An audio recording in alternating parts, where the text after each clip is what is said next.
Good evening. Thank you so much.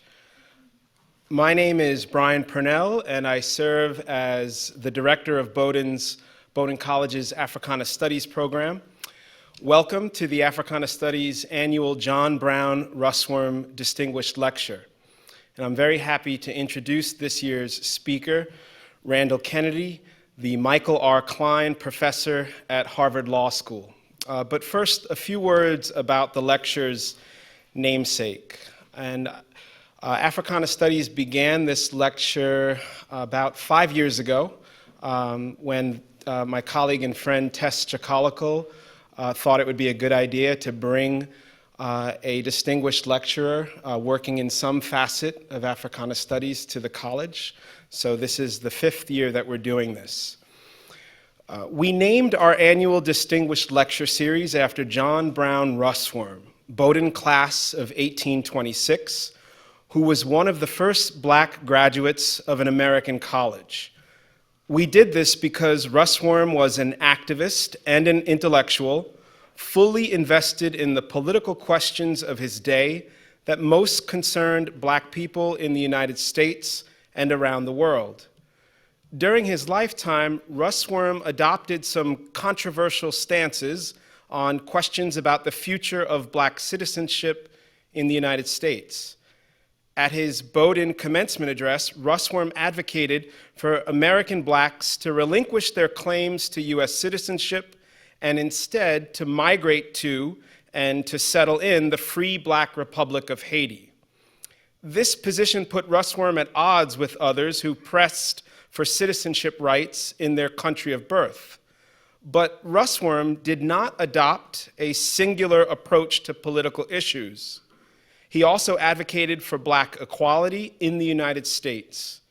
In 1827, he moved to New York City and co-founded Freedom's Journal, the first black-owned and black-printed newspaper in the United States.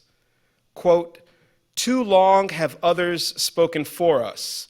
Too long has the public been deceived by misrepresentations," Russwurm and his fellow free blacks wrote in that first issue. "We deem it expedient to establish a paper and bring into operation all the means with which our benevolent Creator has endowed us for the moral, religious, civil, and literary improvement of our race." Now, Russwurm eventually grew disillusioned with prospects for black freedom in the United States. He traveled to the U.S. colony in West Africa, Liberia, and there he worked in the colonial government, serving as a governor of a province for a short time, and he even started another newspaper. Throughout Russwurm's lifetime, the social and political problems that beset people of African descent did not remain fixed, and neither did Russwurm's thinking and writing and actions. So each year, we invite a scholar whose research and writings contributes to Russwurm's tradition of producing intellectual work that is complex, relevant, provocative, and fresh. We value our Russwurm speakers for their ability to examine important political and intellectual questions in new, unpredictable ways. We invite scholars whose research challenges how we think about some facet of people of African descent as diverse human beings, subjects, not objects, full and complex and multifaceted participants in a broad array of political, cultural, and social activities that define contemporary and historic life.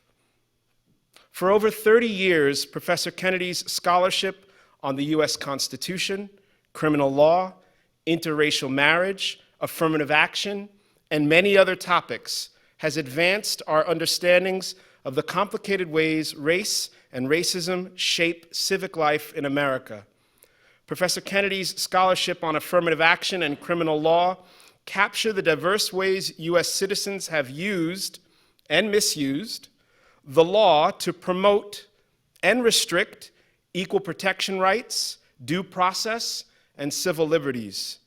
The complicated and contradictory ways racism and justice influence our laws, courts, and culture represent one important theme of Professor Kennedy's scholarship: Another theme, just as important, concerns how Americans try, sometimes failing, sometimes succeeding, to pursue progress and to promote optimism in their pursuit of justice and liberty. Quote, "Despair is not an option," Professor Kennedy wrote in September 2017. "Progress is by no means inevitable," he wrote, "but under the sway of intelligent, brave, ethical, and persistent collective struggle, continued racial progress is surely possible." The 2018 Russwurm Lecture is entitled Martin Luther King Jr.'s Defeat at the Supreme Court, Walker versus the City of Birmingham. Please join me in welcoming our distinguished guest, Randall Kennedy.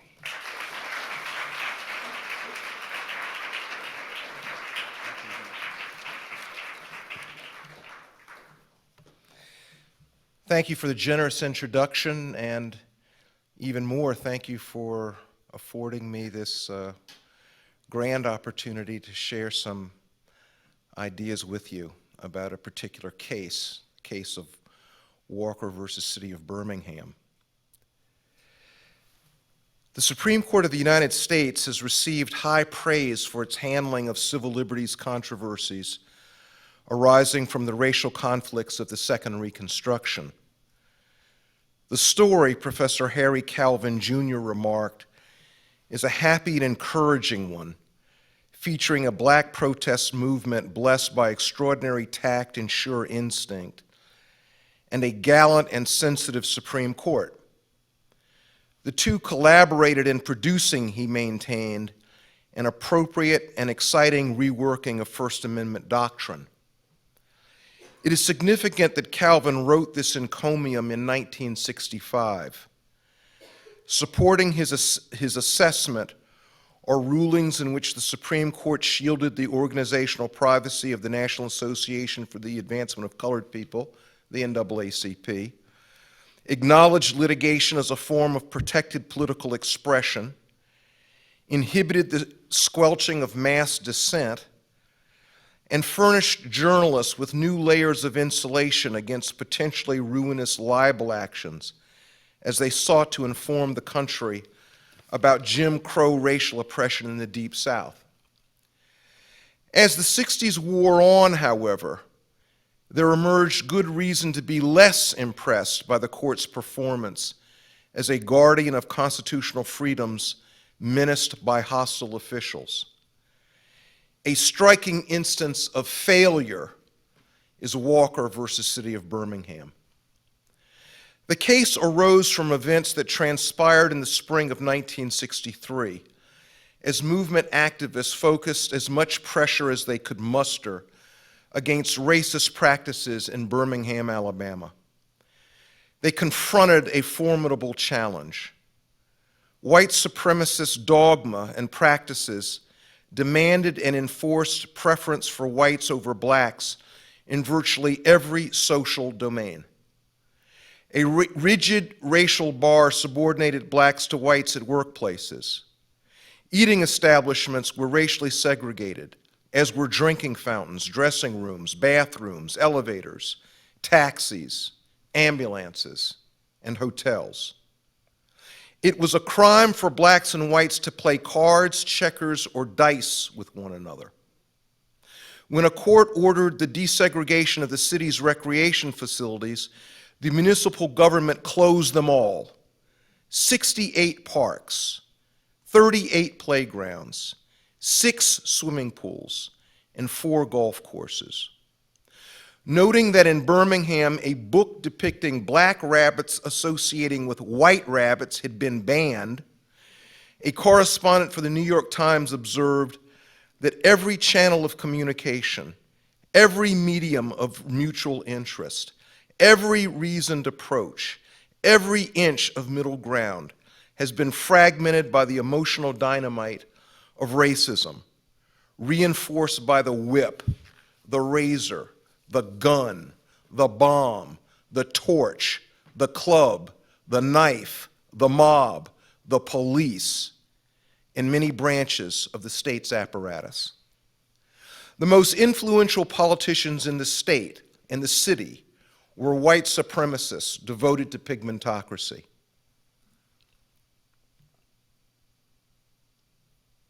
When Alabama's governor, George Corley Wallace, was inaugurated in January 1963, he vowed to fight for segregation now, segregation tomorrow, and segregation forever.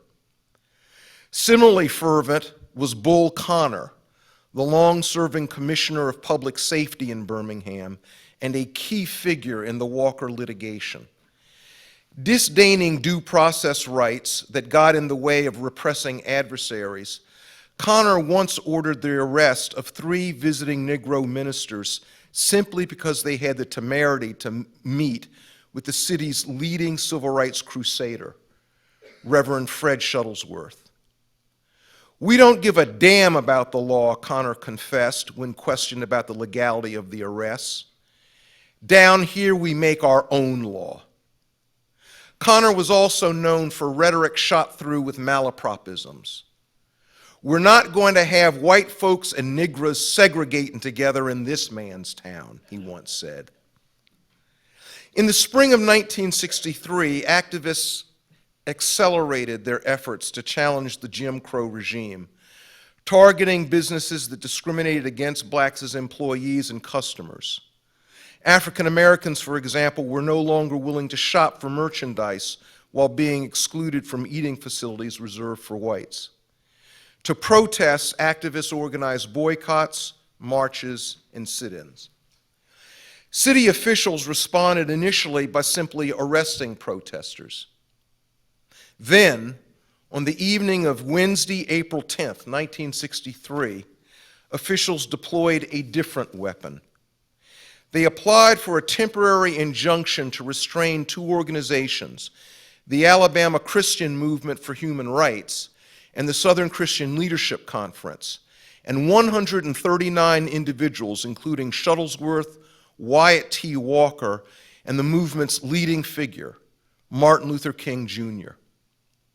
The application alleged that those named had sponsored or encouraged unlawful sit-ins, kneel-ins, and picketing.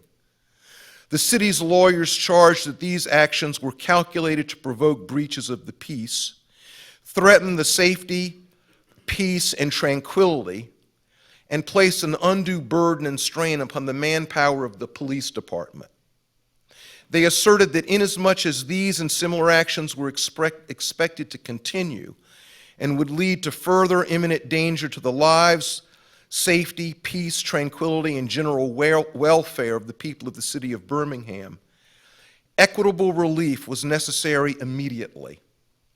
In an ex-parte proceeding, Circuit Judge William A. Jenkins, Jr. responded favorably. He enjoined King and Company from participating in or encouraging mass processions or like demonstrations without a permit, as required by city ordinance. In the pre-dawn hours of Thursday, April 11th, King and several colleagues were served with the injunction. They were not surprised. In 1961, in Albany, Georgia, just as a protest was gaining traction, a federal district court ordered King to cease demonstrating. Some partners in King's coalition, mainly those associated with the Student Nonviolent Coordinating Committee, urged him to disobey the injunction. They feared that waiting to have it dissolved upon appeal to a higher court would deflate the protest. Others implored King to proceed with demonstrating only after the order had been lifted by higher judicial authority. Among those who urged King to follow the latter course was the United States Attorney General Robert F. Kennedy. King did wait, and his lawyers eventually succeeded in having the injunction dissolved. But the attendant delay was one of the ingredients that doomed the protests in Albany, a setback that constituted one of the worst defeats in King's career. Facing the injunction in Birmingham, King was again beset by conflicting advice. His father, and other associates recommended obeying the injunction. Others urged disobedience notwithstanding the likelihood of being held in contempt of court. With the bitter memory of Albany in mind, the knowledge that more militant activists were questioning his toughness, and keenly aware of the deep religious symbolism involved in defying authority at Easter time, King resolved to protest despite the injunction. His lawyers apprised him of the risk of doing so. They explained again that defying an injunction was different than defying a statute. Upon being prosecuted for disobeying the latter, one was allowed to challenge the constitutionality of the law in question. Upon prevailing, one was free, because the statute was deemed to be a nullity to which no obedience was owed. With injunctions, however, the rules were different. Upon disobeying a standing injunction, one was, with certain very limited exceptions, precluded from challenging the injunction's legality as a defense to a contempt citation. In other words, if the target of an injunction declined to seek its modification or dissolution and instead defied it, the target lost his right to contest the injunction's legality in subsequent proceedings, even if the injunction was unconstitutional. This is known as the Collateral Bar Rule. The Collateral Bar Rule is largely an application of res judicata, the idea that once a party has had an opportunity to litigate a matter, he ought not be permitted to relitigate the issue in a collateral proceeding.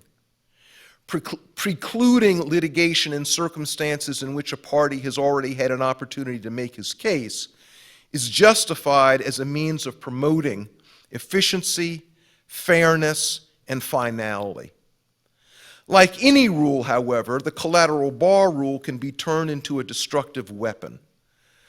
By issuing in bad faith a speech-restrictive injunction in circumstances in which a target has insufficient time to seek review of the order, a judge can pin a target into an excruciating position.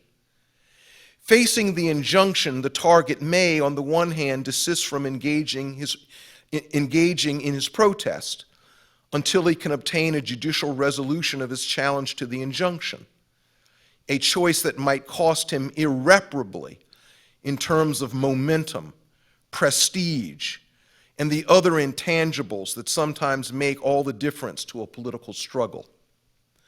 On the other hand, the target may disobey the injunction before it is subjected to review, a choice that might allow him to engage in the prohibited conduct, but at the cost of inviting punishment for contempt of court, even if the injunction is indeed unlawful. Aware of this dilemma, King acted decisively. "If we obey this injunction," he remarked, "we are out of business." Preferring the likelihood of jail to the likelihood of another thwarted protest, King and his associates donned clothing that could withstand the rigors of incarceration, prepared to march, and explained publicly why they were prepared to disobey the court order. They said that in the past they had abided by federal injunctions out of respect for the forthright and consistent leadership that the federal judiciary had given in establishing the principles of integration as the law of the land. They contended, however, that in this case, they confronted recalcitrant forces in the Deep South that will use the courts to perpetuate the unjust and illegal system of racial separation. They maintained that the injunction was raw tyranny under the guise of maintaining law and order, and an unjust, undemocratic, and unconstitutional misuse of the judicial process. Stating their position without equivocation, King and company averred that just as in all good conscience we cannot obey unjust laws, neither can we respect the unjust use of the courts. Undaunted by their legal jeopardy, they asserted that they risked taking this critical move with an awareness of the possible consequences involved. The next day, Good Friday, April 12th, 1963, King and Company, numbering around 50, started out from the 16th Street Baptist Church, while a crowd of about 1,000 to 1,500 looked on. After proceeding a few blocks, the marchers were arrested and jailed for violating the city's parade ordinance. A reporter for the New York Times described the march as the most spectacular up to that point in the campaign against segregation in Birmingham. On Easter Sunday, more demonstrations and arrests transpired, albeit without King, who, detained for the next several days, penned his iconic defense of civil disobedience, letter from Birmingham City Jail. On Monday, April 15th, city attorneys sought from Judge Jenkins citations for criminal contempt of court against those who knowingly disobeyed the injunction. Protesters replied by challenging the constitutionality of the injunction and the municipal ordinance on which it was based. Judge Jenkins, however, refused to consider their argument. He noted that they had failed either to comply with the injunction or to seek to have it dissolved prior to disobeying it. Invoking the Collateral Bar Rule, he maintained that by disregarding the injunction, the respondents had forfeited their right to test its legitimacy. The only issues he was willing to consider were whether he had jurisdiction to issue the injunction and whether the protesters before him knowingly disobeyed it. He ruled against them, handing down punishments of 5-day jail terms and $50 fines. The Supreme Court of Alabama affirmed most of the convictions. A closely divided United States Supreme Court affirmed the decision of the Alabama courts. The 4 dissenters at the Supreme Court were Earl Warren, William O. Douglas, William Brennan, and Abe Fortas. The 5 in the majority were Hugo Black, John Marshall Harlan, Byron White, Tom Clark, and Potter Stewart. Writing for the majority, Justice Potter Stewart stressed 2 points. First, the petitioners did nothing to contest the lawfulness of the injunction before violating it. Second, the Collateral Bar Rule was firmly established in Alabama law. In one previous case, for example, the Alabama courts had refused to entertain constitutional challenges brought by a white supremacy organization after it had disobeyed an injunction. King and other petitioners were thus clearly on notice that they could not bypass orderly judicial review of the injunction before disobeying it. In conclusion, the court lauded the Alabama judiciary, declaring that the rule of law that Alabama followed in this case reflects a belief that in the fair administration of justice, no man can be judge in his own case.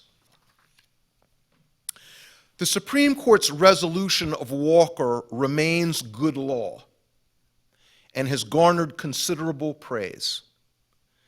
Supporting the judgment, the New York Times editorialized that the doctrine the court upheld was absolutely basic to a democratic society. In the pages of the Supreme Court Review, 50 years ago, Professor Sheldon Teft maintained that the decision seems eminently sound and averred that with respect to Justice Stewart's opinion, there is little to fault. Professor Teft, however, was wrong.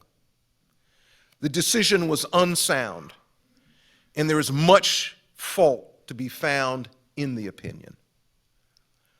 It evinced a regrettable amnesia regarding both the troublesome history of the Collateral Bar Rule and the racial facts of life obtaining in Birmingham, Alabama in 1963. In the first half of the 20th century, business interests and cooperative federal and especially state judges repeatedly used the Collateral Bar Rule as a bludgeon against organized labor. In an all too frequent scenario, a business would obtain an injunction forbidding a strike just before a planned work stoppage. If union leaders obeyed the injunction, the momentum of the workers' campaign would be disrupted. Even if the union leaders succeeded in having the injunction dissolved, the attendant delay would often doom the union's efforts.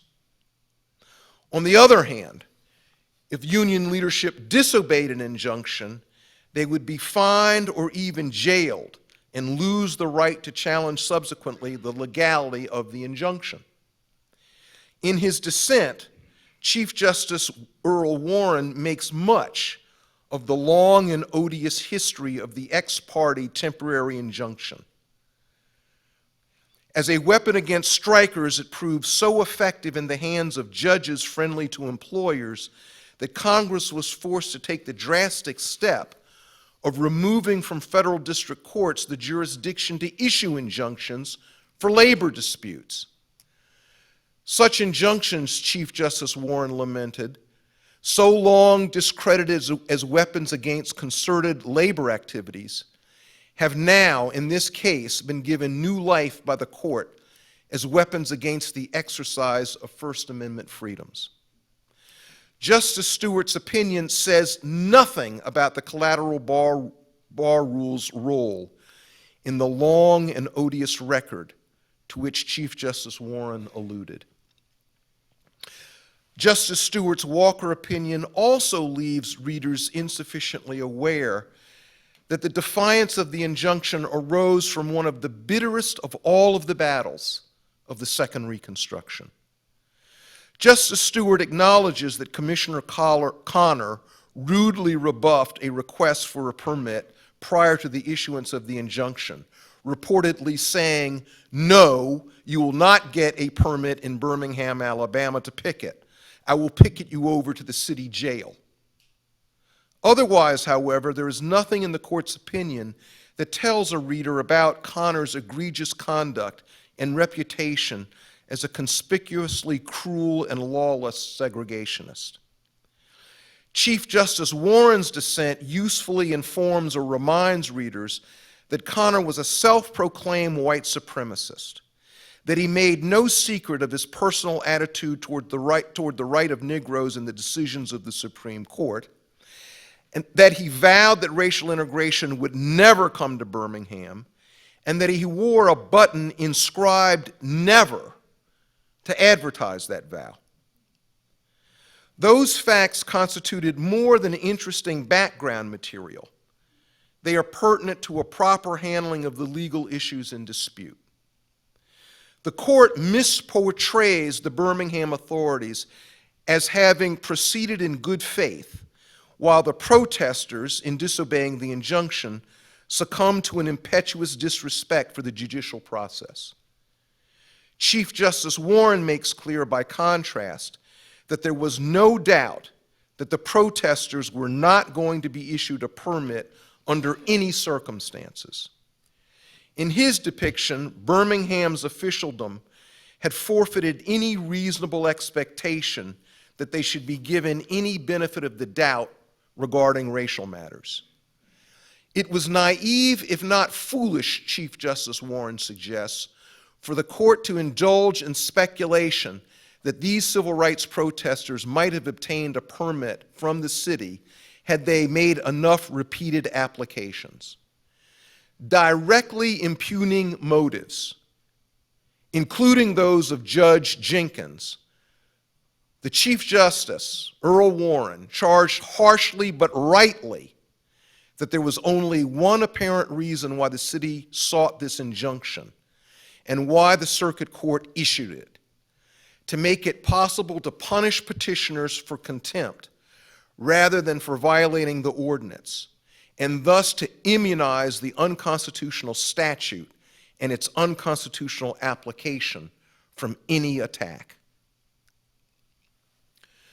According to Justice Stewart, this case would arise in quite a different constitutional posture if the petitioners, before disobeying the injunction, had challenged it in the Alabama courts and had been met with delay or frustration of their constitutional claims. But there is no showing that such would have been the fate of a timely motion to modify or dissolve the injunction. The petitioners, he complains, give absolutely no explanation of why they made no effort to modify or dissolve the injunction before demonstrating on Good Friday. In seizing upon the absence of any effort to modify or dissolve the injunction before disobeying it, Justice Stewart highlighted a real weakness in the petitioner's case. They were well aware of the Collateral Bar Rule and the dilemma that it thrust upon them. Recollections vary, however, regarding their response. Wyatt T. Walker, one of King's principal deputies and the lead defendant, recalls rejecting the prospect of challenging the injunction in court. One option we eliminated was going to court to try to get the injunction dissolved. We knew this would tie us up in court at least 10 days or 2 weeks, and even then we might not get it dissolved. We would have a lengthy lawsuit to appeal, but no Birmingham campaign. Norman Amaker, one of King's attorneys, recalls, on the other hand, that he and local counsel might have decided to file some sort of action if there had been enough time to prepare it, and if the movement leaders had approved. But everything was happening so quickly that the lawyers simply didn't consider making a filing a practical possibility. It is understandable why King was so attentive to the threat of delay. Good Friday and Easter Sunday come along only once a year. He surely wanted to avoid depriving his followers of the emotional uplift that would have come from witnessing protests on those specific holy days. And the alchemy of dissent that enables long-oppressed peoples to throw off habits of subordination may present itself only once in a lifetime. King was simply unwilling to allow in Birmingham a replication of the deflation that had defeated him in Albany. Waiting, moreover, had become intolerable for him and other activists who chafed at being told to accommodate themselves to the slow requisition of rights to which they had long been entitled. For years now, he declared in a letter from a Birmingham jail, "I have heard the word wait. It rings in the ear of every Negro with piercing familiarity. This wait has almost always meant never." The absence of a filing was a mistake. It seems to me that it would have been useful to have made the filing and just proceeded with the demonstration on the demonstrator's own timetable. So I think that actually, as a matter of lawyering, a mistake was made on the ground. Still, I don't think that that mistake on the part of King's camp justifies the outcome in the Walker litigation.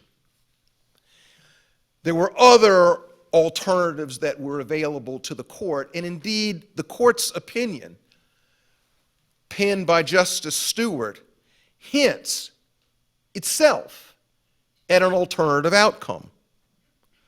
Walker, Justice Stewart insisted, was not a case where the injunction was transparently invalid or had only a frivolous pretense to validity, implying that the presence of those features would have led to a different conclusion. But there was good reason to believe that the order was transparently invalid.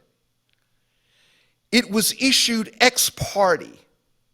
Ex parte means that one of the parties was not present at the hearing. What happened in this case was the city authorities went to the judge, just the city authorities went to the judge in the absence of King's attorneys. So it was just the city authorities asking the judge for the order. Now, in emergencies, this is done. Sometimes you don't have time to get all of the parties together. In an emergency, it makes sense to have an ex-parte proceeding. But this was no emergency. Martin Luther King and his attorneys had been in Birmingham. They were certainly available. They were certainly accessible. So this was an ex-parte proceeding without justification. The targets of the injunction were well known. No valid interest would have been compromised by granting the protesters notice and a hearing before prohibiting them from marching and engaging in other forms of dissent. There was also strong evidence that invidious racial discrimination infected the process by which city authorities denied issuing a permit to the protesters. Furthermore, the city ordinance regulating demonstrations was obviously vague and overbroad, constitutional vices that were transmitted to the injunction when Judge Jenkins used the ordinance as the model for his injunction. Although illegitimacy was written all over the injunction, the court saw it differently. Conditioning the right of the petitioners to challenge the injunction collaterally on a thin distinction between mere invalidity and transparent invalidity, the court ruled that the injunction was not transparently invalid. The court acknowledged that because of its evident flaws, the injunction would unquestionably be subject to substantial constitutional question. But the court maintained that the injunction was not so flawed as to be transparently invalid because it at least touched upon a governmental interest in regulating streets and other public places. Now, in previous times, in previous cases, the court had bestowed upon civil rights protesters a conspicuous solicitude. Here, however, the court's line drawing went against them, though a strong, indeed compelling argument militated in favor of the proposition that the injunction in question was transparently, blatantly, conspicuously invalid. Why? Why did the court deal with the protesters in this case so differently than it had dealt with protesters in previous cases? A variety of unspoken but powerful sentiments played a major, perhaps decisive role. One was a cooling toward the Black liberation movement. In prior cases, when more of the justices were more sympathetically disposed toward the movement, the court read the facts of disputes in a fashion that consistently and sometimes dramatically aided protesters. By the time it adjudicated Walker, however, the court was no longer disposed to being so generous to movement litigants. The court states, for example, that there was an interim of 2 days before the issuance of the injunction and the Good Friday March. Actually, the protest leaders received copies of the injunction at 1 a.m. on Thursday, April 11th, 1 day before the Good Friday demonstrations. The court complains repeatedly that the protesters omitted pursuing the established procedures for obtaining a permit. Twice, though, representatives of the protesters had attempted to secure a permit. The court discounts the significance of these efforts because they were undertaken before the injunction was handed down. More empathy might have led the court to credit the protesters' argument that they had reasonably believed it to be futile to try any further to obtain a permit. The reservoir of goodwill nourishing previous interventions by the court on behalf of civil rights protesters had appreciably receded. The change was not wholesale. The vote in Walker, remember, was extremely close. Remember, it was a 5-4 decision. But because of the closeness of the vote, small changes in the attitude of a justice or two mattered greatly. Apprehension about the movement had been growing for a while. Judicial angst is seen best in the writings of Justice Hugo Black, the dominant figure in the wing of the court that prevailed in Walker. In 1964, in Bell versus Maryland, Justice Black, joined by Justices Harlan and White, dissented from the court's vacation of trespass convictions imposed upon Negro students who had engaged in a sit-in. Justice Black remarked that the Constitution does not confer upon any group the right to substitute rule by force for rule by law. Force leads to violence, violence to mob conflict, and these to rule by the strongest groups with control of the most deadly weapons. At times, the rule of law seems too slow to some for the settlement of their grievances. But it is the plan our nation has chosen to preserve both liberty and equality for all. On that plan, we have put our trust and staked our future. In 1965, in Cox versus Louisiana, Justice Black, joined by Justices Clark, Harlan, and White, dissented from the reversal of a demonstrator's conviction for violating a statute that prohibited anyone from picketing or parading near premises occupied by judges, jurors, and other court officers with the intent of influencing them. Justice Black averred that those who encourage minority groups to believe that the United States Constitution and federal laws give them the right to patrol and picket in the streets whenever they choose in order to advance what they think to be a just and noble end do no service to these minority groups, their cause, or their country. In 1966, in Brown versus Louisiana, Justice Black, joined by Justices Clark, Harlan, and Stewart, dissented from the court's reversal of convictions for breach of the peace at a public library that allegedly engaged in racial discrimination.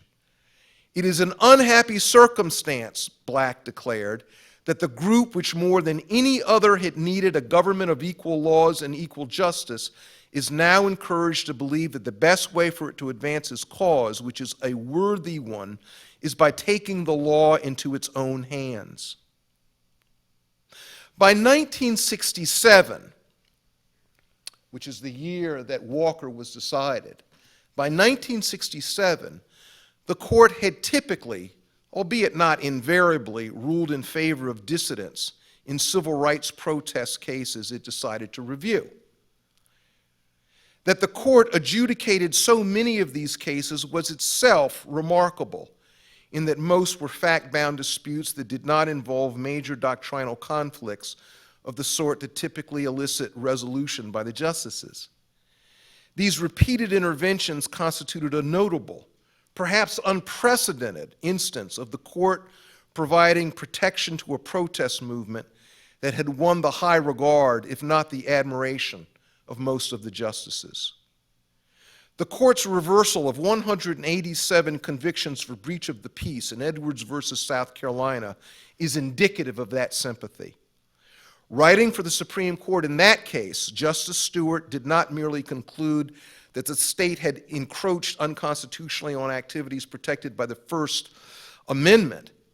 He declared with evident feeling that the exercise of those rights had been effectuated in their most pristine and classic form by the student dissidents. By the time Walker versus City of Birmingham was decided, much had changed at the Supreme Court. The Supreme Court had extended the reach of Brown versus Board of Education to domain after domain. The same day that Walker versus City of Birmingham was announced, the court handed down Loving versus Virginia, invalidating the oldest form of governmental mandated racial segregation, the laws prohibiting marriage across the race line. Congresses and presidents had also been active, enacting the Civil Rights Act of 1964 and the Voting Rights Act of 1965. By 1967, civil rights fatigue had started to emerge. Emergent, too, was a feeling that the mission of deploying a law against racism had proceeded about as far as it could be prudently pushed. At the same time, alarming disorder, provocative tactics, and extravagant rhetoric alienated many onlookers who feared that seeds of lawlessness were now blossoming under the ministrations of fearsome militants who made a point of abjuring any continued commitment to nonviolence. In 1965, rioting erupted in the Watts section of Los Angeles. In 1966, Stokely Carmichael electrified the Black liberation movement with the slogan, Black Power. During this same period, protests against the Vietnam War escalated, elevating fears of mayhem to new levels of intensity. Birmingham's attorneys sought to focus the Supreme Court's attention onto the prevalence of disorder, joining a chorus that including leading advocates such as Louis F. Powell, president of the American Bar Association in 1964-65. Powell, of course, would later become a Supreme Court justice himself in 1971. In a widely noted law review article, A Lawyer Looks at Civil Disobedience, Powell denounced King's distinction between laws warranting obedience and compelling disobedience. According to Powell, the disobedience movement of segregationists and anti-segregationists, as well as the anti-war movement and the New Left, had been tolerated excessively. Justice Stewart's opinion offers no direct comment on the discord that had engulfed much of the country. It is almost certain, however, that anxiety over unrest affected the court's judgment. Supportive evidence is found in Justice Brennan's dissent, where he declared plaintively, "We cannot permit fears of riots and civil disobedience generated by slogans like Black Power to divert our attention from what is here at stake." Notwithstanding Justice Brennan's plea, fears of riot and Black Power did, alas, influence the court, facilitating the issuance of a regrettable decision. Chastising the petitioners, Justice Stewart declared in the most oft-cited passage from Walker that no man can be judge in his own case, however exalted his station, however righteous his motives, and irrespective of his race, color, politics, or religion. This court cannot hold that the petitioners were constitutionally free to ignore all of the procedures of the law and carry their battle to the streets. One may sympathize with the petitioners' impatient commitment to their cause, but respect for judicial process is a small price to pay for the civilizing hand of law, which alone can give abiding meaning to constitutional freedom. This peroration, though celebrated, does not fare well under close scrutiny. A call for humility, it evinces a judicial conceit that is misleading. The petitioners were not seeking to judge their own case and did not claim to be free to ignore lawful procedures. They simply argued that under the trying circumstances they confronted, encountering bad faith on the part of local officials, federal constitutional law, rightly understood, entitled them to act in disregard of the injunction and to challenge it later in defense to charges of criminal contempt of court.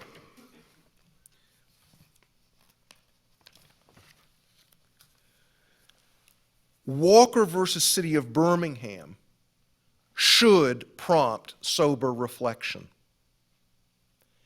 That people were compelled to resort to political protests to challenge widespread and blatant racial discrimination in mid-20th century America was disgraceful. That they were arrested and jailed by local authorities intent upon suppressing their message is outrageous. That this persecution was then blessed by the United States Supreme Court was tragic, with a bit of absurdity thrown in for good measure. Of all the places to proclaim the civilizing hand of the law, the Supreme Court of the United States chose a case in which it absolved judicial white supremacists and relegated to jail Martin Luther King Jr. Thank you very much.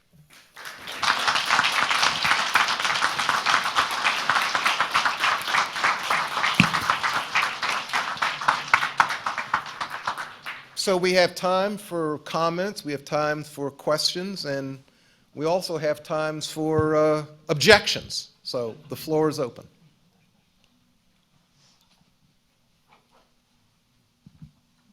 Yes, ma'am. Thank you.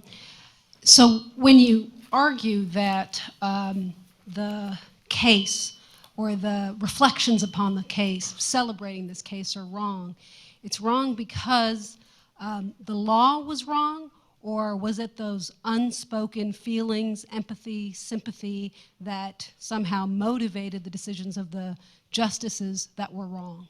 Both. So how can you call feelings wrong if it's about an attitude or something unspoken? How do you deem that to be wrong? Oh, well, I think there are lots of feelings that are wrong. So, I mean, it depends on the context. If somebody feels contemptuous feels contemptuous of another because of, let's say, the person's gender or the person's sexual orientation or the person's race, I don't have any problem with saying that that feeling is wrong. I think feelings can be wrong. I think we educate our feelings. I think feelings, one of the things that the law does is to educate and channel and make us the law has an educational effect on our feelings, and in fact, I think actually changes feelings. At the very least, it constrains feelings and says, however you feel, don't do such and such. So it doesn't bother me to describe a feeling as wrong. As for the relationship between feelings and the law, feelings definitely inform the law. I mean, the law is the crystallization of many things, including our feelings. I mean, you know, any time the law is in action, part of what's going on, feelings are part and parcel of law. So it's in that context that I think that the court was wrong. With respect to feelings, I mean, when I think about this, so the court was more upset at Martin Luther King and Company's technical violation. Now, there's an argument that he wasn't even a technical violation, but let's suppose it was a technical. They were more upset by that. They were more concerned about this problem of disorder in 1967 than they were upset by Bull Connor's action vis-a-vis Martin Luther King Jr. and Company. I mean, this, it seems to me, was a case in which the Supreme Court of the United States made the law look bad. And it's partly on that basis that I stage my critique. Now, one thing, I think that if this case had been decided by the Supreme Court in 1963, 1964, 1965, I feel very confident that it would have reached a very different decision. Again, the importance of feelings. You know, the justices are people just like all of us have our feelings. All of us adjudicate various disputes. And with respect to many disputes, you can come out different ways, depending on how you want to view something. You can view something charitably, giving somebody benefit of the doubt, or you can view it in a more jaundiced way, not giving them the benefit of the doubt. Prior to 1967, the Supreme Court had a particular view of the Black liberation movement, which moved it to give this movement in case after case after case benefit of the doubt. But by 1967, like I say, because of the specter of black power, the specter of the riots, the specter of the anti-war movement, the feelings of the justices had changed. And insofar as their feelings changed, their interpretation of the law changed. Others? Yes?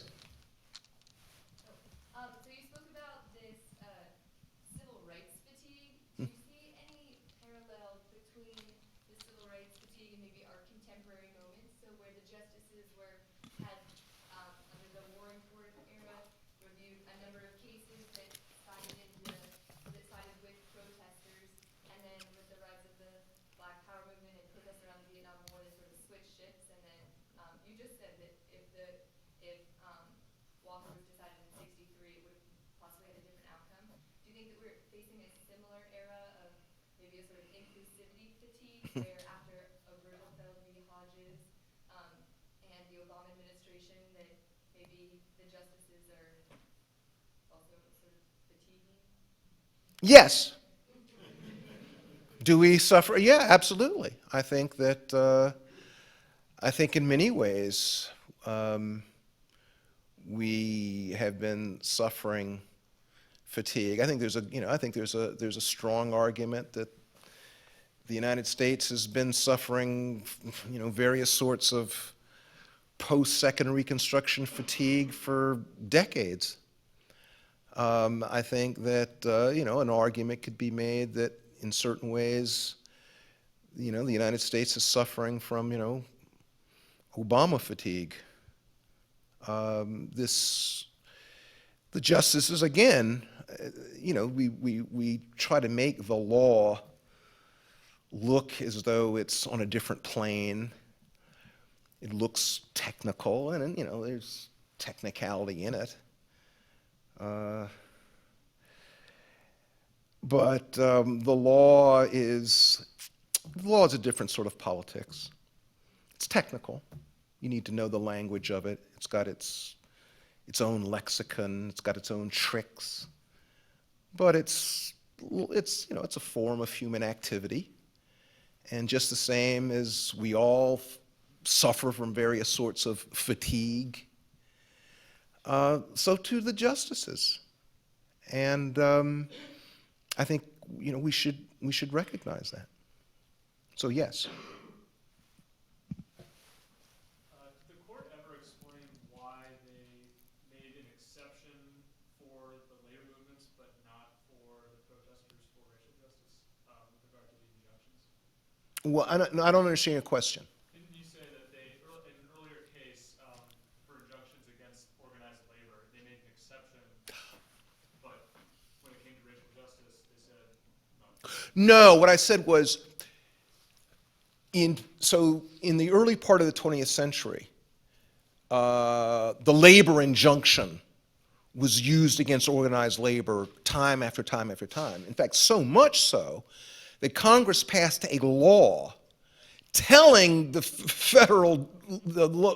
federal courts, you don't have jurisdiction over these cases anymore, because it's so clear to us that you're trying to use a judicial bludgeon to crush the labor movement. So with respect to labor cases, a law was passed.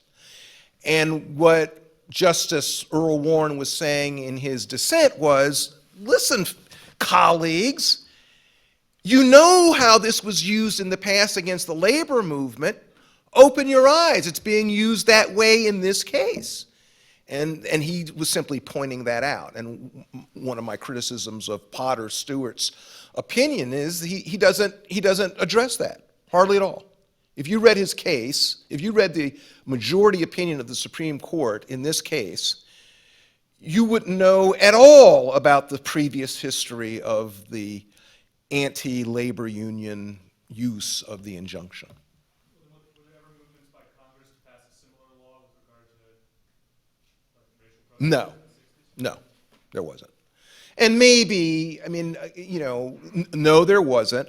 One thing that should be noted is that after Walker versus City of Birmingham came down, there were a couple of cases subsequently in which the court revisited the issue of the Collateral Bar Rule and injunctions.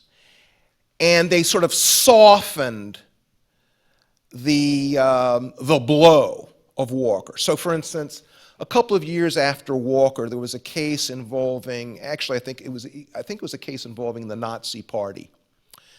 And a judge enjoined the American Nazi Party from engaging in protest. and the Nazi Party fought this, and it comes up to the Supreme Court.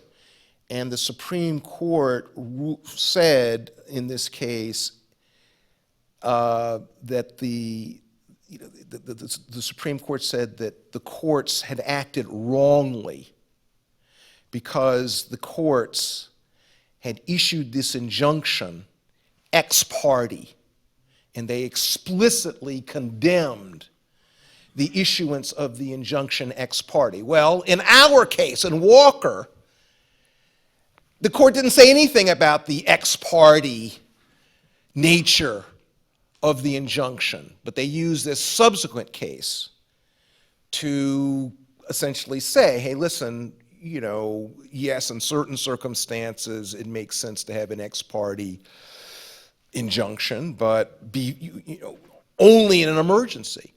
There was a second case that the Supreme Court decided after Walker versus City of Birmingham. The name of the case was Shuttlesworth versus City of Birmingham.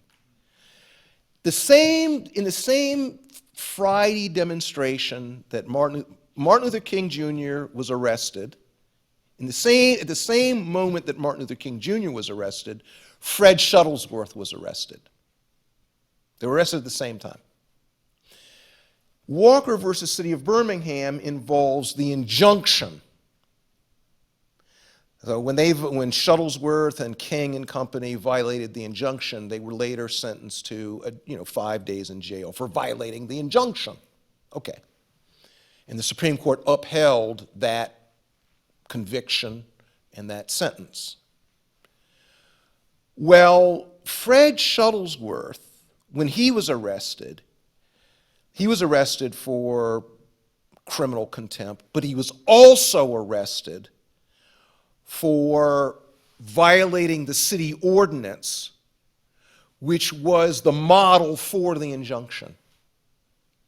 When the Supreme Court of the United States got to that case, they struck down the model ordinance. They said this model ordinance is unconstitutional, it's vague.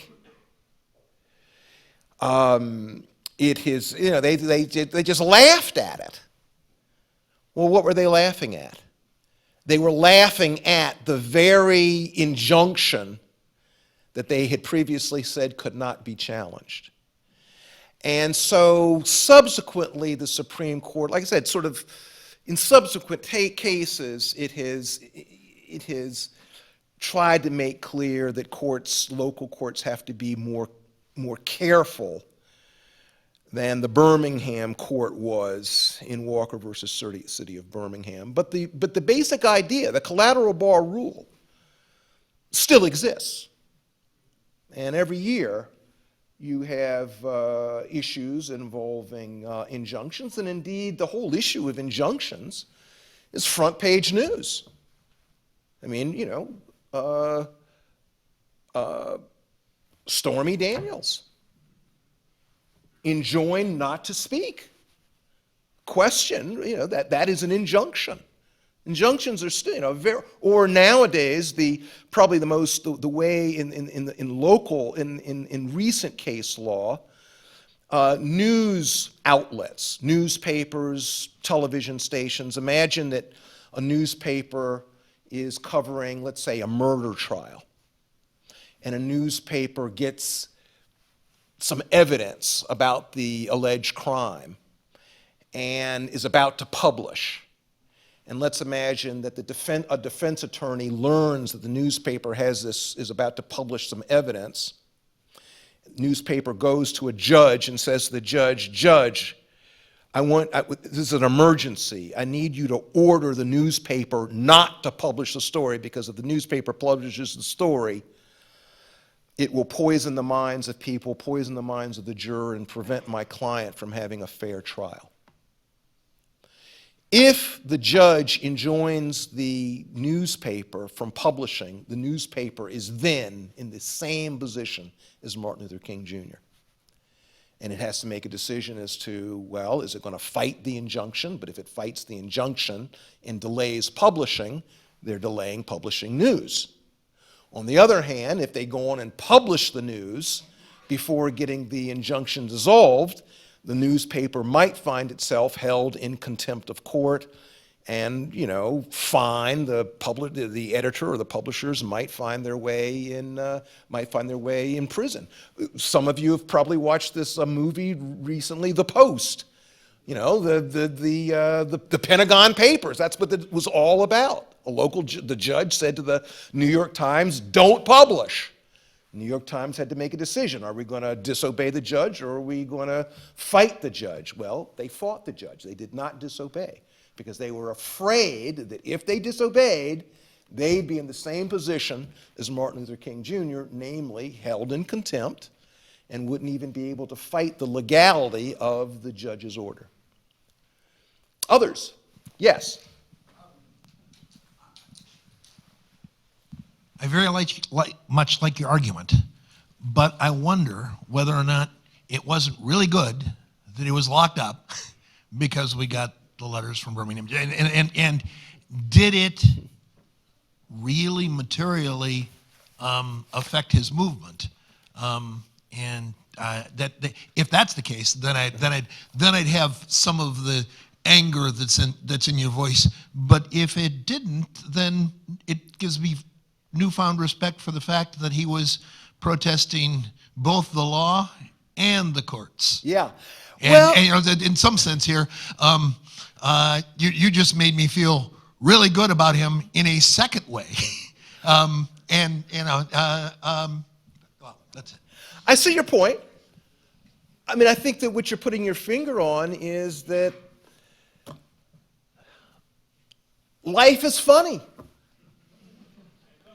It's very complicated, and inadvertently. I mean, this happened, by the way, over and over and over again in the great life of Martin Luther King Jr. His opponents, his adversaries, did things which were terrible, but boomeranged. This happened over and over and over again. So you're right. I mean, in a way, you could say, well, he went to jail, but in jail, he writes one of the great polemics in the history of polemics. Letter from a Birmingham jail. I mean, you can't have an anthology of writings about civil disobedience and not have Letter from a Birmingham jail in it. So they were trying to repress him, but lo and behold, look what happened. But that happened over and over again. My favorite campaign in Martin Luther King Jr.'s life was actually his first campaign, the great Montgomery bus boycott. And over and over and over, the adversaries of Martin Luther King Jr. and company helped them. The lawyer for Montgomery, Alabama, was a fella, I'm forgetting his name now, but he was an alumnus of my law school. He was the main lawyer from Montgomery. And when Rosa Parks and E.D. Nixon and Martin Luther King Jr. protested the treatment of black citizens on the buses of Montgomery, they initially were not asking for the destruction of Jim Crow seating. They initially were not asking for the obliteration of separate but equal. What they wanted was just decent treatment within segregation. The lawyer for the city of Montgomery told the mayor and told the bus company people and everybody else, the higher ups, no, don't give in to any of the demands of the blacks, because if you give in to their demands, it'll simply,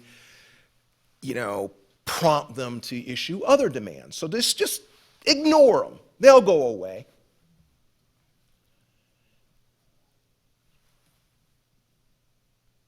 It was when the city authorities said, no, we're not going to deal with you at all, King and company were put to a test. What were they going to do now? what they did was up the ante. It was at that point that they said, we're going to challenge segregation. Great! It was because of the stubbornness of the segregationists that actually the anti-racist forces had to push their demands higher.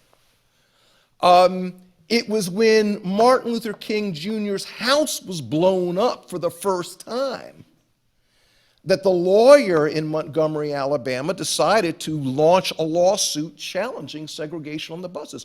Prior to then, well, what they did was to initiate the boycott.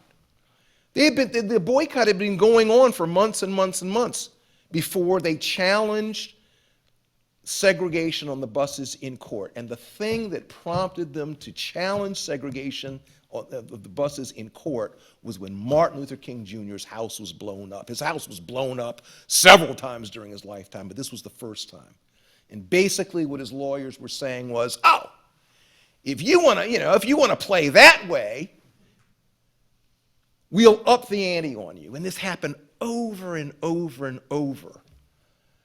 Frankly, in American history, it's happened over and over and over. And certainly in the Second Reconstruction it happened. Sometimes what might look to be a defeat turns out not to be a defeat. People, I don't know, make lemonade out of lemons. And that's what King and company did over and over and over again. Others. Junior, I see you out there. I'm glad that you came. You have a question for me?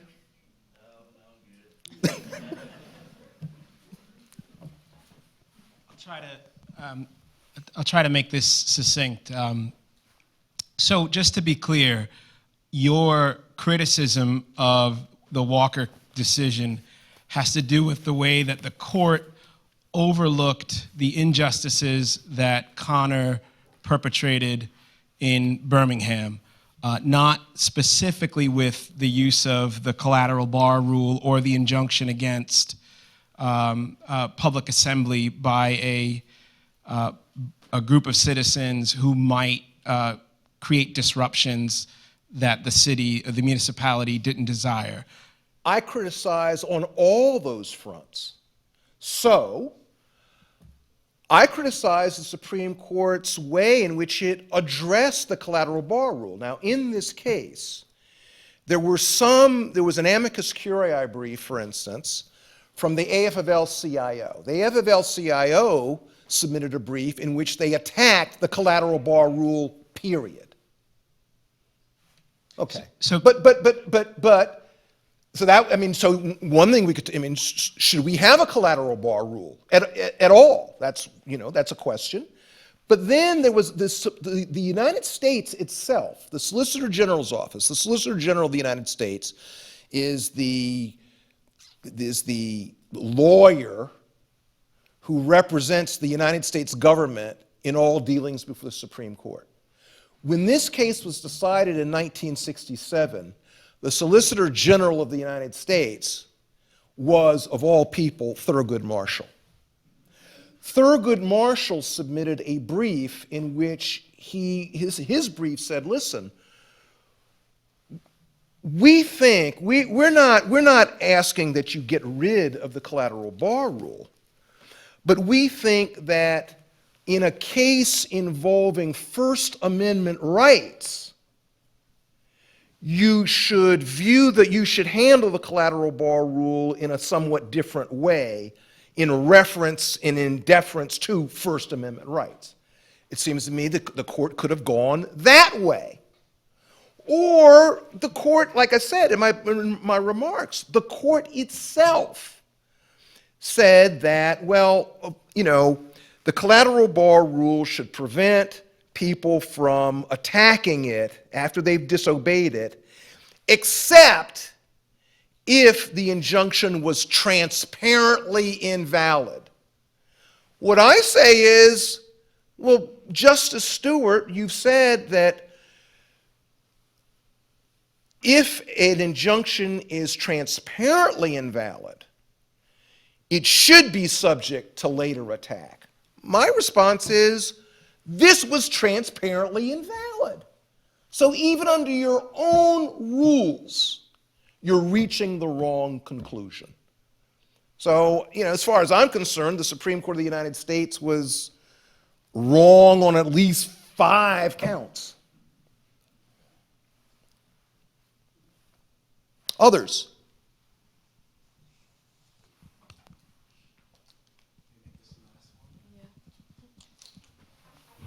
You can start. So I'm just wondering, in coming to the conclusion that the injunction was not transparently invalid, how extensive was the court's inquiry into that question, and how closely did they examine the injunction itself to reach that conclusion? They had it in front of them. And remember, Justice Stewart himself said, well, this injunction raises, undoubtedly raises constitutional questions. Yes, it certainly did. It seems to me it didn't take a whole lot to recognize, or it shouldn't have taken a whole lot to recognize, that we had here in our faces a transparently invalid injunction. Later on, the court itself ruled that the city ordinance on which the injunction was modeled was unconstitutional. The Solicitor General's office talked about this injunction being flagrantly unconstitutional. The 4 justices in dissent thought it was blatantly unconstitutional. By the way, when this case was when the first vote was taken after the oral argument, the court went the other way. On the first vote, it was 5-4 to reverse the conviction of Martin Luther King Jr. and company. But then one justice changed his mind. Justice Harlan changed his mind. Actually, hold it, let me revise. I misstated that. Justice Harlan initially voted to reverse the conviction and send it back to the local courts to reach for further fact-finding on the issue of whether the local authorities had engaged in racial discrimination in denying a permit to the marchers. That's the way Harlan initially voted. And if he had voted that way, it's possible that the conviction would have been voided out. But he changed his mind. We don't know all there is, we don't know thoroughly why he changed his mind. But my speculation is that he changed his mind because of what I said to say about, just anxiety about, anxiety about a perception of disorder in society. Justice Black, Hugo Black, was the main spokesperson for those who thought that the civil rights movement had gone too far, that it was not being sufficiently attentive to sort of the rules laid down, that it was not playing, that it was just not playing by the conventional rules enough. But Harlan was often there with Hugo Black with respect to that viewpoint. The takeaway here was a very close vote. Again, getting back to the very first question, the question of sentiment. Harlan's sentiment on this, proved decisive. I just think that he went the wrong way. Listen, I'm getting the hook. But before I do, I'd simply like to say that I've had a wonderful day here. I had a wonderful, long lunch. I really wanted to test out whether what I had heard about eating here was true. And I found that, yeah, it is true. I had a wonderful lunch, and even better than the food was the wide-ranging, very lively, interesting discussion that I had with a number of students. And I just really want to thank you for Bowdoin's hospitality. And one of the things about occasions like this is that the people, the person doing the speaking, it's a great benefit for a person doing the speaking. What you just heard is really an excerpt from a book that I'm writing. I'm writing a book about the Second Reconstruction, a book about the legal consequences of the upsurge in black resistance to white supremacy between 1948 and 1968. And this is, one of the cases. The tentative title of the book is From Protest to Law, Triumphs and Defeats of the Second Reconstruction. I view this as one of the defeats, at least in the legal realm. And one of the wonderful things about settings like this is that, I get to test out an idea, and it's very useful to see how people respond. It's very useful to see what questions people ask. And armed with that feedback, I go back to the drawing board and make revisions, and sometimes elaborate a little bit more about this, sometimes elaborate a little bit more about that. And so this has been deeply, deeply helpful to this ongoing project. So thank you all very much.